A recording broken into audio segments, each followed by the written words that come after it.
அன்பார்ந்த எனதர்மை யூடியூப் நேயர்களுக்கு வணக்கம். இதுவும் ஒரு முக்கியமான பதிவு தான். 12 லக்கணங்களில் ரகசியங்கள் அப்படின்னு ஒன்று. 12 லக்கணக்காரர்கள் எப்படி அவங்களுடைய வாழ்க்கையில் எந்த பிரச்சனையில் அவங்க மாட்டுவாங்கங்கிற ஒரு ரகசியம் தான் 12 லக்கணங்களின் ரகசியம். இந்த 12 லக்கணத்தில் போய் பிறந்தவனுக்கு எந்த கட்டத்தில் பிரச்சனை இருக்குங்கிறத தெளிவாக சொல்லிட்டோம்னா அவங்க அதில் கொஞ்சம் கவனமாக இருப்பாங்க. எல்லாருமே என்ன சொன்னோன்னா கவனமாக இருக்க வேண்டிய நபர்கள் தான். அப்போ இந்த 12 லக்கணங்களில் பிறந்தவர்களுக்கு ஒரு ரகசியம் இருக்குது. அந்த 5 லக்கணத்துக்கு மட்டும்தான், ராசிக்கெல்லாம் கணக்கெடுக்காதீங்க. உங்கள் லக்கணத்திற்கு எந்த கட்டம் உங்களுக்கு பிரச்சனைக்குரியதாக வரும் அதை நீங்கள் சால்வேஷன் பண்ணிக்கிடணும். அதில் என்ன சொன்னோன்னா ரொம்ப வீரியம் காட்டக்கூடாது, அதில் போய் மாட்டிக்கிடக்கூடாது அப்படிங்கிறது தான் இந்த ஜோதிடத்தோடைய சித்தாந்தம். அப்போ மேச லக்கணத்தில் போய் பிறந்தவர்கள் லக்கணத்தையும் 8ஆம் பாவத்தையும் கவனமாக பாதுகாக்கணும். லக்கணம் பிரச்சனைக்குரியது. மேச லக்கணத்தில் போய் பிறந்த யாருமே பிரச்சனைக்குரியவர்கள் தான். என்ன பேச்சால் கெட்டு போயிடுவோம், பேசி டென்ஷன் ஆகி கெட்டு போயிடுவோம். நல்லா மேச லக்கணத்துக்காரங்க ஜாதகம் பார்க்க வந்தாங்கன்னு என்ன சொன்னான்னா, அமைதியாக முதல்ல கொஞ்ச நேரம் பேசிட்டேன்னு சார் அவங்கள பேச விட்டுருவேன். பேசி பேசி பேசி பேசி பேசி என்ன செய்வாங்க, ஆந்து போன பிறகு சரி பேசியாச்சா, நான் சொல்கிறத கேளுங்க, சரி சொல்லுங்கள் சார், கையை கட்டுவாங்க. அது அப்படி என்ன சொன்னான்னா ஒரு ஆதிபத்தியமுடைய ஒரு லக்கணம். அப்போ அந்த நபர்களுக்கு லக்கணம் பாதிக்கப்படும். லக்கணம்னா உடல் பாதிக்கப்படும் அல்லது ஆயுள் பாதிக்கப்படும், இல்லைன்னா கற்பு நெறி பாதிக்கப்படும். 8ஆம் பாவம் என்பது என்னது, மறைமுகஸ்தானம். அந்த மறைமுகஸ்தானத்தில் பிரச்சனை இருக்கும். நல்லா செக் பண்ணி பாருங்கள். எந்த இதாக இருந்தாலும் மேசலக்கணத்தில் போய் பிறந்தவர்களுக்கு 1-8 என்பதை சுத்தமாக வைத்துக் கொள்ளுங்கள். லக்கணமும் 8ஆம் பாவம் உங்களுக்கு என்னைக்கு இருந்தாலும் ஆபத்தை கொடுத்து விடும். அது ஒன்று 8ஆம் இடம் என்பது என்ன சொன்ன நோய். 8ஆம் இடம் என்பது என்ன சொன்னால் ஒரு விதத்தில் என்ன சொன்ன 4ஆம் இடத்திற்கும் 4ஆம் இடத்திற்கு என்ன சொன்னால் 8ஆம் இடம் என்ன சொன்னான்னா 4ஆம் இடத்துக்கும் 8ஆம் இடத்துக்கும் 12ஆம் இடத்துக்கும் ஒரு தொடர்பு உண்டு. இதில் கற்பு நெறி தவறிடக்கூடாது. அது காலங்காலமாக அந்த பேர் உங்களை என்ன சொன்னால் வதைத்து கொண்டே இருக்கும். இதான் மேச லக்கணத்துக்கு உண்டான அழுத்தமாக சொல்ல வேண்டிய விஷயம். ரிஷப லக்கணத்திற்கு 7ஆம் இடமும் 12ஆம் இடமும் பாதி. 7ஆம் இடம் ரிஷப லக்கணத்தில் யார் பிறந்தாலும் சரி கல்யாண பாதிப்பு உண்டு, கட்டில் பாதிப்பு உண்டு. இதை வாங்கி வரோம், இதை இவங்க வாங்கி வரோம். அதற்கு இவங்க என்ன செய்யணும்னா வாழ்க்கையில் முதல்ல உத்தியோகத்துக்கு போயிடணும். உத்தியோகத்துக்கு போயிட்டோம்னா என்ன சொன்னோன்னா ஒரு 10 மணி நேரம் 8 மணி நேரம் என்ன சொன்னால் வெளி உலகத்தில் என்ன சொன்னோன்னா புற வாழ்க்கையில் இருக்கிற காரணத்தினால அக வாழ்க்கையில் பிரச்சனை வராது, அக வாழ்க்கையில் பிரச்சனை வராது. அப்போ ரிஷப லக்கணத்திற்கு பிறந்தவர்களுக்கு 7ஆம் பாவமும் 12ஆம் பாவமும் எந்த காலத்திலும் பிரச்சனைக்குரியது. நட்பாக பழகினாலும் பிரச்சனை, புருஷனும் பிரச்சனை, நண்பனும் பிரச்சனை. 7ஆம் பாவமே பிரச்சனை. 12ஆம் பாவம் என்பது அயன சயன போகஸ்தானம். அப்போ அந்த அயன சயன போகஸ்தானத்தில் என்ன சொன்னாலும் தூக்கம் சரியாக வராது.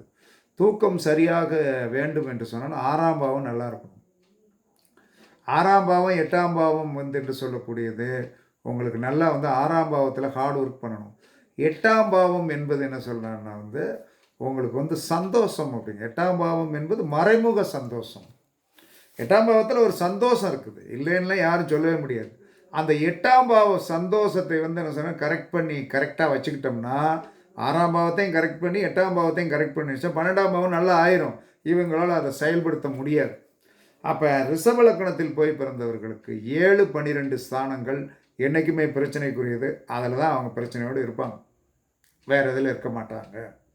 அதனால் கவனமாக இருந்துக்கிடுங்க. கல்யாணம் முடிக்கிறதுல என்ன சொல்லணும் கவனம். நமக்கு நம்மளுடைய ஆதிபத்தியத்திற்கு என்ன சொல்லலான்னா ஒத்துப்போகின்ற கணவனை கொஞ்சம் நம்மளுடைய சூழ்நிலைகள் மைனஸாக இருக்கிற காரணத்தினால நம்மை விட குறைவான ஒரு கல்வியாக இருந்தாலும் நம்மை விட குறைவான நம்ம அழகாக இருக்கலாம், நம்மளை விட என்ன சொன்ன கம்மியான என்ன செய்வாங்க நம்ம அழகாக பார்த்து என்ன செய்ய மயங்க உள்ளே உட்காந்துக்கிடுவோம். பெண்களாக இருந்தாலும் ஆண்களாக இருந்தாலும் இந்த 7ஆம் பாவம் 7ஆம் பாவத்தில் வந்து கொஞ்சம் விட்டு கொடுத்து போனீர்கள் என்று சொன்னாலும் 12ஆம் பாவத்தை சரி பண்ணிக்கிடலாம். அதுக்கடுத்து மிதுன லக்கணத்திற்கு இவனுக்கு எப்பயுமே 6ம் 11 தான் பிரச்சனை. 6ஆம் இடம் என்று சொல்லக்கூடிய தொழில், இவன் பார்க்குற தொழில் எப்பயுமே பிரச்சனைக்குரியது. அதில் இவனுக்கு ஒரு சேட்டிஸ்ஃபேக்ஷன் பண்ண முடியும். 11ஆம் இடம் என்று சொல்லக்கூடிய லாபம், அபிலாசை, போக்குவரத்து, எக்ஸட்ரா எக்ஸட்ரா எக்ஸட்ரா. 6ம் 11ம் மிதுன லக்கணக்காரனுக்கு பிரச்சனைக்குரியதாக வந்துவிடும். அவர்கள் இதில் வந்து என்ன சொன்ன சால்வேஷன் பண்ணி நொங்கு நுரை எடுத்துடும். தொழில் சார்ந்த விஷயத்தில் வந்து என்ன சொன்னால் பாதிக்கப்படுவாங்க. 6ம் 11ம் பிரச்சனைக்குரியது, அதில் கவனமாக இருக்கணும். கடக லக்கணத்திற்காரங்களுக்கு 5ஆம் இடமும் 10ஆம் இடமும் பிரச்சனை. கடக லக்கணத்திற்காரனுக்கு வந்து 5ம் 10ம் பிரச்சனை தான். 5ஆம் இடம் என்பது புத்திரஸ்தானம், 10ஆம் இடம் வந்து தொழில் ஸ்தானம். தொழில் ஸ்தானம் வலுத்துருச்சுன்னா புத்திரஸ்தானம் மைனஸ் ஆயிரும். புத்திரஸ்தானம் நல்லா இருந்ததுன்னா தொழில் ஸ்தானத்தில் தோற்று போயிடுவாங்க. அதில் இவங்க பேலன்ஸ் பண்ணியே போகக்கூடிய தன்மைகளை வளர்த்துக்கணும். இது வந்து விதி விட்ட வழி, இதை யாருமே ஒன்றும் பண்ண முடியாது. அப்போ 5ம் 10ம் பிரச்சனைக்குரியது. பூர்வ புண்ணிய ஸ்தானமும் தொழில் ஸ்தானமும் கடகலக்கணக்காரர்களுக்கு பிரச்சனைக்குரியதாக இருக்கும். ஏற்றுக்கொள்ளுங்கள். அதை வந்து என்ன சொன்னா சால்வேஷன் பண்ணி போகணும். அதற்கடுத்து சிம்ம லக்கணத்துக்காரர்களுக்கு 4ம் 9ம் பிரச்சனை. 4ம் 9ம் பிரச்சனை. 4ஆம் இடம் என்பது தாய், 4ஆம் இடம் என்பது வாகனம். சிம்மலக்கணத்தில் போய் பிறந்தவன் வாகனத்தில் போகும்போது கவனமாக போகணும். வாகனம் ஓட்டும்போது டிரைவரை வச்சு ஓட்டுங்க. சிம்மலக்கணத்தில் போய் பிறந்தவன் வாகனம் ஓட்டும்போது நீ இரவு பயணம் போறியா, வா டிரைவரை வந்து ஓட்ட விட்டுட்டு நீ பக்கத்தில் உட்காந்து சொன்ன பேசிகிட்டே போ. 2 மணி நேரத்துக்கு ஒருக்க காரை நிறுத்தி டீ வாங்கி கொடுத்துட்டு போ. போனால் வாகனத்தில் விபத்து வராது, இல்லைன்னா வாகனத்தில் விபத்து வந்துடும். 2வது 9 இவர்களுக்கு ஆன்மீகம் சார்ந்த பக்தி வராது. சிம்ம லக்கணத்தில் போய் பிறந்தவன் சிம்ம லக்கணத்தில் போய் பிறந்தவனுக்கு ஆன்மீகம் சார்ந்த பக்தி மந்திரம் இதில் வராது. இதில் இவங்க கொஞ்சம் ஒத்துழைச்சி போனாங்கன்னா சக்ஸஸ் வரும். அப்போ 4ம் 9ம் பிரச்சனைக்குரியது சிம்ம லக்கணத்திற்கு. கன்னி லக்கணத்திற்கு 3ஆம் இடம் பிரச்சனைக்குரியது. 3ஆம் இடம் பிரச்சனைக்குரியது, 8ஆம் இடமும் பிரச்சனைக்குரியது. கன்னி லக்கணத்தில் போய் பிறந்தவனுக்கு 3 என்று சொல்லக்கூடிய உறவும் பிரச்சனை, 8 என்று சொல்லக்கூடிய மாங்கல்யம் பிரச்சனை. புலம்பிக்கிட்டே தான் இருப்பாங்க. கன்னி லக்கணத்துக்கு 3 8ம் பிரச்சனை. 3வது கட்டம் 8வது கட்டம் பிரச்சனை. 3வது இளைய சகோதர ஸ்தானம். 8ஆம் இடம் என்பது என்ன சொன்னா ஆயுள் மாங்கல்யம். கணவனாக இருந்தால் வந்து என்ன சொன்னா, ஆம்பளையாக இருந்தால் என்ன சொன்னா வந்து நோய் எல்லாம் பீடிக்கும். கவனமாக இருக்கணும். துலாலக்கணத்திற்கு 2ஆம் இடமும் 7ஆம் இடம் இவங்களுக்கு என்னைக்கு இருந்தாலும் பிரச்சனை தான். எப்போ வந்து என்ன செய்யணும், 2 கூடையவனே 7 கூடையவனே வருவான். துட்டு நல்லா இருந்துருச்சுன்னா பொண்டாட்டி பிரச்சனையாக வந்துடும். பொண்டாட்டி வந்து நல்லா இருந்துச்சுன்னா துட்டு பிரச்சனையாக வந்துடும். அப்போ 2ம் 7ம் பிரச்சனைக்குரியது. இதை சமன் பண்ணி போகக்கூடிய தன்மை உங்களுக்கு கண்டிப்பாக வேண்டும். விருச்சிக லக்கணத்திற்கு 6ஆம் பாவம் தான் எப்பயுமே பிரச்சனை. 6ஆம் பாவம் உங்களுக்கு பிரச்சனைக்குரியது. ஒன்று நோயாக அது மாறலாம், அல்லது பொருளாதாரம் தொழில் சார்ந்த விஷயத்தில் நீங்கள் வந்து ரொம்ப கவனமாக இருக்கணும். உங்களுக்கு 6ஆம் பாவம் பிரச்சனைக்குரியது விருச்சிக லக்கணத்திற்கு. தனுசு லக்கணத்திற்கு 12ஆம் பாவம் 5ஆம் பாவம் பிரச்சனை.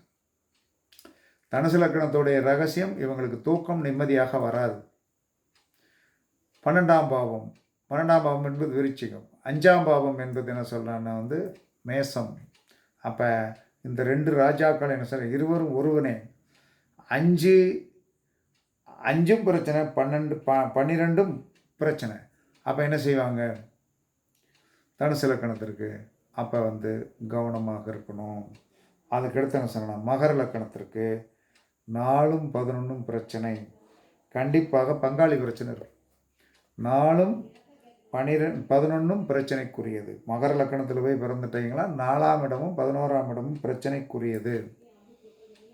அப்போ என்ன செஞ்சிடணும்னா, நீங்கள் இந்த பங்காளி பில்கிட்ட பிரச்சனை பண்ணக்கூடாது. பங்காளி பிரச்சனை விட்டு கொடுத்துட்டேன்னு சொன்ன படா எனக்கு வேண்டாம் அப்படின்னு சொல்லிட்டு தள்ளி போயிருங்க. அவன்கிட்ட எவ்வளோ விட்டு கொடுத்தீங்களோ அதை விட பல மடங்கு நீங்கள் சம்பாத்தியம் பண்ணிடுவீங்க. உங்களுக்கு பிரச்சனை வராது. ஓகேவா? கும்ப லக்கணத்தில் 3ஆம் இடமும் 10ஆம் இடமும் பிரச்சனை. இந்த 3ஆம் இடமும் 10ஆம் இடமும் பிரச்சனை அப்படிங்கும்போது சகோதர சகோதரிகளிடம் எப்பயுமே இணக்கமாக போயிருங்க, நீங்கள் ஜெயிச்சிருவீங்க. 10ஆம் பாவம் உங்களுக்கு வேலை செஞ்சிடும். அப்போ கும்பலக்கணத்தில் போய் பிறந்தவர்களுக்கு 3ம் 10ம் தான் பிரச்சனை. சகோதர சகோதரிகளை அனைத்து போக போக போக வாழ்க்கையில் புகழ் கீர்த்தி அந்தஸ்து வரும். ஆனால் பிரச்சனை என்பது வந்துருச்சுன்னா உங்கள் வாழ்க்கையில் வந்து பெரிய பாதகம் வந்துடும். கவனம். தொழிலில் பிரச்சனை வச்சுக்கிடக்கூடாது. தொழிலில் கவனமாக இருக்கணும். பெர்ஃபெக்ட் அண்ட் பெர்ஃபெக்டாக இருக்கணும். நல்ல உத்தியோகத்தில் இருந்தீங்கன்னா ஜென்னுனாக இருங்க. உங்களை ஒன்றும் செய்ய முடியாது, இல்லைன்னா ஒரு பாதிப்பு வரும். அதுக்கடுத்து மீனலக்கணம். மீனலக்கணத்திற்கு 2ஆம் இடமும் 9ஆம் இடமும் பிரச்சனைக்குரியது. 2 என்பது எது? தன குடும்பம். 9 என்பது பாக்கியம். அப்போ மீனலக்கணத்திற்கு எப்பயுமே 2ஆம் இடமும் 9ஆம் இடமும் பிரச்சனைக்குரியதாகவே இருக்கும். இதில் நீங்கள் கவனமாக இருக்க வேண்டும். கவனம் என்பது என்னது? அது கொடுப்பினை. அந்த கொடுப்பினையை வந்து என்ன சொல்லலாம்னா நம்ம வந்து கொஞ்சம் அது சார்ந்த உறவுகள், அது சார்ந்த பொருளாதாரம், உயிர்காரகம், பொருள்காரகத்தில் ரொம்ப கவனமாக டீல் பண்ணிங்கன்னா தப்பித்து கொள்ளலாம். கவனம் இல்லாமல் டீல் பண்ணிங்கன்னா தப்பிக்க முடியாது. இதுதான் இந்த 12 லக்கணங்களுடைய ரகசியம். தெரிஞ்சுக்கிடுங்க. அந்த காரகத்துவமுடைய தெய்வத்திடம் வந்து என்ன சொல்கிறான்னா வந்து தெய்வத்தை போய் வழிபாடு பண்ணுங்க. அந்த தெய்வத்தை இதில் என்ன சொல்கிறான்னா வந்து இப்போ மேச லக்கணத்துக்கு 1 8 தான் பிரச்சனைட்டான். அப்போ அங்கே 1 8ன்னா எது? செவ்வாய். ரிஷப லக்கணத்திற்கு எது பிரச்சனை? 7 12. ரிஷப லக்கணத்திற்கு வந்து 7ம் 12 தான். அப்போ 7ம் 12 அங்கே செவ்வாய் தான். மிதுன லக்கணத்திற்கு வந்து என்ன சொன்னால் 6ம் 11 தான், செவ்வாய் தான். கடக லக்கணத்திற்கு வந்து 5ம் 10 தான், செவ்வாய் தான். சிம்ம லக்கணத்திற்கு வந்து 4 9 செவ்வாய் தான். கன்னி லக்கணத்திற்கு என்ன சொன்னான்னா வந்து 3 8 தான், செவ்வாய் தான். துலா லக்கணத்திற்கு வந்து என்ன சொன்னார்? 2 7 தான். விருச்சிக லக்கணத்திற்கு 6 தான். விருச்சிக லக்கணத்திற்கு வந்து என்ன சொன்னான்னா வந்து 6 தான் பிரச்சனை, அப்போ செவ்வாய் தான். தனுசு லக்கணத்திற்கு என்ன சொன்னால் 12 5 பிரச்சனை, அதுவும் செவ்வாய் தான். அப்போ வந்து மகர லக்கணத்திற்கு என்ன சொல்கிறான்னா வந்து 4ம் 11 தான், அதுவும் செவ்வாய் தான். கும்பலக்கணத்திற்கு 3 10, அதுவும் செவ்வாய் தான். 12 மீனலக்கணத்திற்கு 2 9 தான், அதுவும் செவ்வாய் தான். அப்போ என்ன செய்யணும்? இதுக்கு என்ன தீர்வு? எல்லா மனிதனுமே இந்த பிரச்சனையில் வந்து உண்மையாக இருக்கிறார்கள் என்று சொன்னால் உண்மையாகவே இருக்கிறது. அப்போ இந்த நபர்கள் என்ன செய்யணும்? எல்லா மனிதனுமே செவ்வாயை கண்ட்ரோல் பண்ணணும். செவ்வாயிடமிருந்து நம்ம ஜெயிக்கணும். அப்படின்னா செவ்வாய்க்கிழமை முருகப்பெருமானுக்கு வந்து என்ன சொன்னான்னா வந்து செவ்வரளி மாலை வாங்கி போட்டு கொஞ்சம் ஒரு 1/4 கிலோ குங்குமம் வாங்கி கொடுத்துட்டு வந்துடுங்க. இது ஒரு பரிகாரம். 2வது என்ன சொல்கிறான்னா வந்து படிக்கின்ற குழந்தைகளுக்கு 12 வயசுக்கு உட்பட்ட குழந்தைகளுக்கு செவ்வாழைப்பழம் வாங்கி கொடுங்க. இது ஒரு பரிகாரம். அதற்கடுத்து செவ்வாய்க்கிழமை விரதம் இருந்துருங்க. ரொம்ப சிம்பிள். யார்கிட்டையும் கேட்க வேண்டாம். முருகன் கோயிலுக்கு கூட போக வேண்டாம். முருகன் கோயிலுக்கு போயிட்டு செவ்வரளி மாலையை வாங்கி போட்டுட்டு லிக்யூடு சாப்பிட்டுக்கணும். லிக்யூடு உணவுன்னா என்ன சொல்லலாம்னா உங்களுக்கு வந்து திடமான உணவு இல்லாமல் திரவ உணவை சாப்பிட்டுடுங்க. இதுதான் நமக்கு பிரச்சனைக்குரியது அப்படிங்கிறது தெரிஞ்சு வச்சு அவன் இதை வந்து உண்மை அப்படின்னா 100% உண்மை.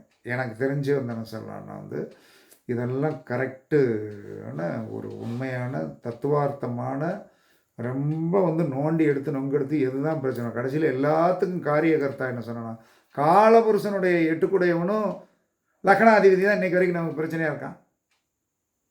காலபுருஷனுடைய 8 காலபுருஷனுடைய லக்கணம். அவன் நம்ம ஒன்றும் செய்ய முடியாது. அது எந்த கட்டமாக வந்ததோ அந்த கட்டம் நமக்கு இன்னைக்கு வரைக்கும் பிரச்சனைக்குரியதாக தான் இருக்கிறது. அப்போ சாட்சாத் முருகப்பெருமானிடம் சரண்டர் ஆகிடுவோம். அவருடைய கிழமையில் உபவாசம் இருப்போம், சாப்பிடாமல் இருப்போம். அதை தவிர பரிகாரம் ஒன்றுமில்லை. எப்போ எங்கே உங்களுக்கு பிரச்சனை வரக்கூடாது என்று நினைக்கிறீர்களோ செவ்வாழை பழங்களை தானம் பண்ணுங்கள், ஆப்பிள் பழங்களை தானம் பண்ணுங்கள். கண்டிப்பாக பிரச்சனையிலிருந்து தப்பிப்பீர்கள் என்று கூறி உங்களிடமிருந்து விடைபெறுவது சிப்பிப்பாறை ஜோதிடர் சாதி ராகவன் ஜெயபாலாஜி. சுகமே சொல்க, சுகமே சொல்க. வாழ்க வளமுடன், வாழ்க வளமுடன். வணக்கம், வணக்கம், வணக்கம்.